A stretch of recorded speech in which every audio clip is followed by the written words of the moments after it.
नमस्कार,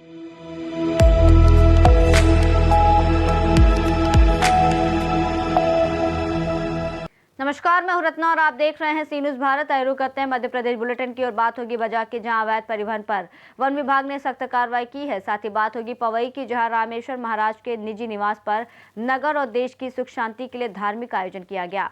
तमाम खबरों पर विस्तार से चर्चा करेंगे। बजाग वन परिक्षेत्र और सामान्य वन मंडल डिंडोरी अंतर्गत शुक्रवार रात गश्ती के दौरान वन विभाग ने अवैध लकड़ी परिवहन पर बड़ी कार्रवाई करते हुए देशी बबूल से भरी ट्रैक्टर ट्रॉली जब्त की। यह कार्रवाई वन मंडलाधिकारी अशोक सोलंकी और उप वन मंडल अधिकारी सुरेंद्र जाटव के निर्देशन में मुखबिर की सूचना पर मिडली भानपुर मार्ग स्थित राइस मिल के पास की गई, जहां वाहन चालक वैध दस्तावेज प्रस्तुत नहीं कर सका। दस्तावेजों के अभाव में प्रकरण पंजीबद्ध कर वाहन सहित लकड़ी जब्त कर ली गई। प्रारंभिक जाँच में ग्रामीण क्षेत्रों से देशी बबूल के वृक्षों की कटाई कर परिवहन किए जाने की बात सामने आई है। विभाग ने स्पष्ट किया कि किसी भी वृक्ष की कटाई के लिए पहले ग्राम पंचायत से ऑनलाइन अनुमति और फिर वन विभाग से विधिवत अनुज्ञा पत्र लेना अनिवार्य है। कार्रवाई के दौरान वन परिक्षेत्र अधिकारी हर्षित सक्सेना सहित वन अमला मौजूद रहा। बजाग से सी न्यूज़ संवाददाता कमलेश पाठक की रिपोर्ट। पवई में रामेश्वर महाराज के निजी निवास पर नगर और देश की सुख शांति के लिए धार्मिक आयोजन किया गया। कार्यक्रम की शुरुआत सरस्वती पूजन और दीप प्रज्वलन से हुई, जिसके बाद श्री राम स्तुति की गई। गायक उमा शंकर पाठक और उनकी मंडली ने संगीत में सुंदरकांड का भावपूर्ण गायन प्रस्तुत किया, जिसके बाद आरती कर प्रसाद वितरण किया गया। पूरे मोहल्ले और नगर में भक्ति और हर्षोल्लास का वातावरण बना रहा। बड़ी संख्या में नगरवासी, नात, रिश्तेदार और श्रद्धालु शामिल हुए और उत्सुकता पूर्वक सुंदरकांड पाठ और श्रवण किया। आयोजन के माध्यम से देश और समाज की शांति कल्याण की प्रार्थना की गई। समूचे क्षेत्र में ऐसा आध्यात्मिक माहौल बना रहा मानो पूरी रात भक्ति रस की धारा प्रवाहित हो रही है। पवई से सी न्यूज़ संवाददाता सुरेश कुमार द्विवेदी की रिपोर्ट। टीकमगढ़ में कलेक्टर और जिला निर्वाचन अधिकारी विवेक श्रोत्रिय की अध्यक्षता में फोटो निर्वाचन नामावली विशेष गहन पुनर्निरीक्षण 2026 के अंतिम प्रकाशन के संबंध में कलेक्ट्रेट सभाकक्ष में मीडिया कार्यशाला आयोजित की गई। भारत निर्वाचन आयोग के दिशा निर्देशों के तहत आयोजित इस कार्यशाला में मान्यता प्राप्त राजनीतिक दलों के प्रतिनिधियों को मतदाता सूची के अंतिम प्रकाशन की विस्तृत जानकारी दी गई। SIR के तहत प्रकाशित अंतिम सूची के अनुसार जिले में कुल 6,84,737 मतदाता है, जिनमें 3,61,762 पुरुष, 3,22,967 महिला और 8 अन्य मतदाता शामिल हैं। जिले में मतदान केंद्रों की संख्या बढ़कर 898 हो गई है। पुनर्निरीक्षण के दौरान 7,782 नए मतदाताओं के नाम जोड़े गए। बैठक में राजनीतिक दलों के प्रतिनिधियों को अंतिम मतदाता सूची की सॉफ्ट और हार्ड कॉपी सौंपी गई। इस अवसर पर मीडिया सहित विभिन्न राजनीतिक दलों के प्रतिनिधि मौजूद रहे। उसमें हमारी सीधी आपत्ति ये है कि जो निर्वाचन आयोग की व्यवस्था थी फार्म नंबर 7 की, फार्म नंबर 7 बिल्कुल अवैधानिक तरीके से यहाँ सीधे तहसीलदार कार्यालय में जमा किए गए, जबकि उनको BLO को देना था और BLO उस पर जांच करती। यहाँ से उल्टी गंगा बही है।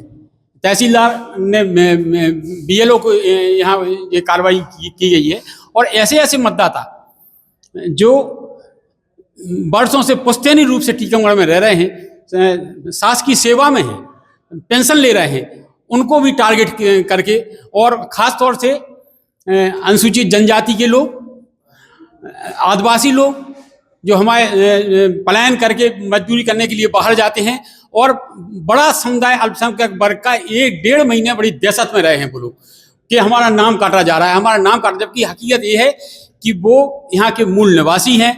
2003 में उन्होंने वोट डाला, 2023-25 में उन्होंने वोट डाला, उनके पूर्वज यहाँ निवास करते रहे, लेकिन आज भी अनिश्चय की स्थिति है। ये नहीं बताया जा रहा है कि जिनने फार्म नंबर 7 ऑब्जेक्शन लगाए हैं तो उनने जिला प्रशासन और पूरे शहर में एक भ्रम की स्थिति पैदा की, लोगों को गुमराह किया और एक तनावपूर्ण स्थिति पैदा की है। तो उन लोगों के खिलाफ क्या कार्रवाई की जा रही है सरकार के द्वारा? उनके खिलाफ भी जिन्होंने झूठे शपथ दिए हैं, झूठे आवेदन दिए हैं, उनके खिलाफ कार्रवाई होना चाहिए। जो टीकमगढ़ का निवासी नहीं है वो टीकमगढ़ के वार्ड के लोगों के लिए ऑब्जेक्शन लगा रहा है, ये तो भारी आपत्तिजनक है।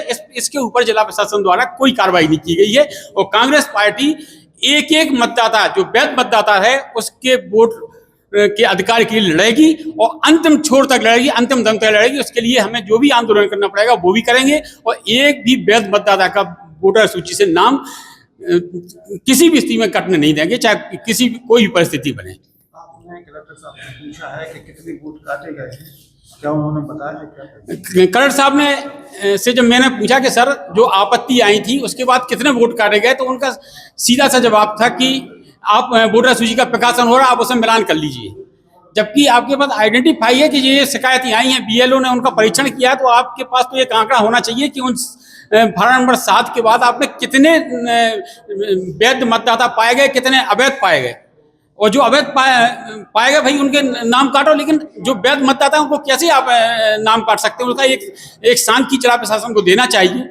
और पूरे टीकमगढ़ शहर में 1 महीने से इतनी भयावह स्थिति है कि एक आम मतदाता जो यहाँ का वैध मतदाता है, एक एक वोट के लिए तहसील, कलेक्टर और सब जगह चक्कर लगा रहा है, और उसमें भय का माहौल है। 26 का अंतिम प्रकाशन आज हुआ है और ये कार्रवाई 27 अक्टूबर 2025 को शुरू हुई थी। उस दिन मतदाता सूची में पूरे ज़िले में 7,14,056 मतदाता थे। पहले इसमें एक इन्यूमरेशन पीरियड हुआ, गणना हुई घर घर जाकर, और उसका जो प्रकाशन किया गया था वो 23/12 को किया गया था। और उसमें लगभग 37,000 से भी अधिक वोटर्स के नाम काटे गए थे। आज एक और उसका जो सेकंड फेज़ हुआ उसमें 21 फरवरी 2026 को आज अंतिम प्रकाशन हुआ है। और इस अंतिम प्रकाशन के हिसाब से ज़िले में कुल 6,84,737 वोटर्स हैं, जिसमें से 3,61,762 पुरुष हैं और 3,22,967 इसमें महिला वोटर्स शामिल हैं। SIR के दौरान कुल 7,782 नए वोटर्स जो हैं, जो नए युवा मतदाता हैं, वो भी इसमें जोड़े गए हैं। बहुत ही अच्छी एक ट्रांसपेरेंट प्रक्रिया के आधार पर इस कार्रवाई को संपादित किया गया है। इसमें BLOs द्वारा हर एक मतदान केंद्र में घर घर जाकर शुरू में अपने न्यूमरेशन फॉर्म दिए गए, लोगों से जानकारी ली गई, उनके जो कनेक्शन थे 2003 की वोटर लिस्ट से उनका मिलान करके लोगों ने दिए। 2003 में वो कौन किससे, उनके माता पिता या दादा दादी उनके साथ उनके वोटर लिस्ट में कहाँ पर थे वो निर्धारित किया गया। कुल मिलाकर ये देखा गया कि जो भारत का मतदाता है, निर्वाचक है, भारत का जो नागरिक है, वही इस वोटर लिस्ट में शामिल हो।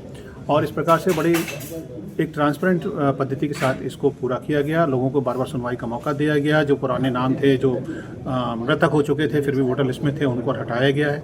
जो लोग परमानेंटली शिफ्ट हो गए उनको हटाया गया हुआ है। और इसी के साथ साथ पहली बार जो है सारी की सारी प्रक्रिया का डिजिटाइजेशन किया गया है। तो जो वोटर लिस्ट है वो पूरे डिजिटल फॉर्मेट में फिर से तैयार की गई है।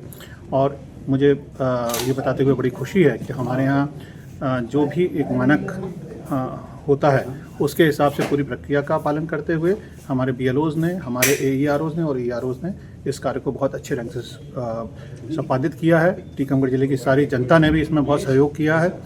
सभी पॉलिटिकल राजनीतिक दलों ने पूरा इसमें सहयोग दिया। BLAs ने उनके इसमें बढ़ चढ़ कर भाग लिया, गांव की जनता ने और शहरों के लोगों ने।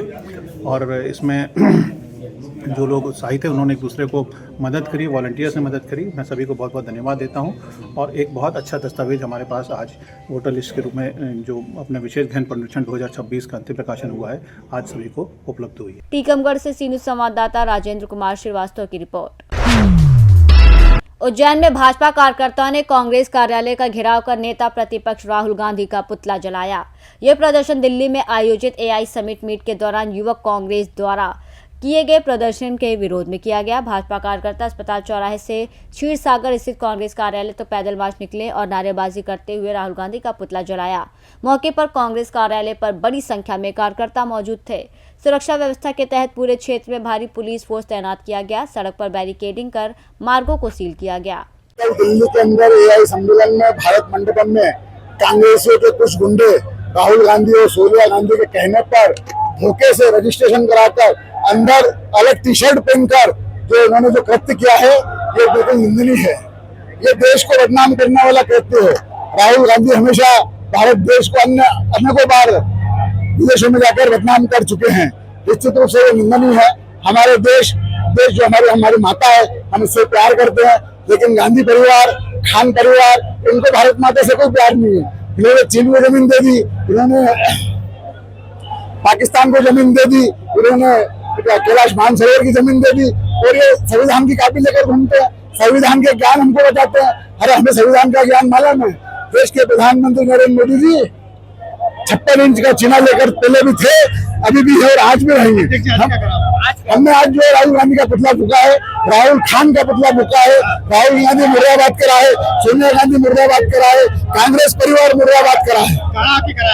ये हमने कांग्रेस कार्यालय के सामने है। उज्जैन से सीनू संवाददाता सुरेश जाटवा की रिपोर्ट। बड़नगर के सोहट में खाटू श्याम की भजन संध्या का भव्य आयोजन किया गया। इस कार्यक्रम में भजन गायक कलाकार पूजा पटेल, रितेश शर्मा और विकास चौहान ने अपनी प्रस्तुति दी, जिस पर भक्त जन भक्ति में झूमते नजर आए। इस अवसर पर बाबा खाटू श्याम का भव्य श्रृंगार किया गया और अखंड ज्योति 56 भोग अर्पित किए गए। साथ ही प्रवीण म्यूजिकल ग्रुप ने शानदार प्रस्तुति दी, जिससे पूरे कार्यक्रम में भक्तजन नाचते गाते और भजन में लीन दिखाई दिए। प्रत्येक वर्ष आयोजित इस भजन संध्या में ग्राम सोहट के सभी ग्रामीण और बाबा प्रेमी मौजूद रहते हैं। इस अवसर पर लखदातार भक्त मंडल सोहर ने पत्रकार विजय नीमा और प्रकाश राणावत का सम्मान भी किया। बड़नगर से सीनू संवाददाता विजय सोलंकी की रिपोर्ट। बुलेटिन में फिलहाल इतना ही। देश और दुनिया की तमाम बड़ी खबरों के लिए देखते रहिए सी न्यूज़ भारत।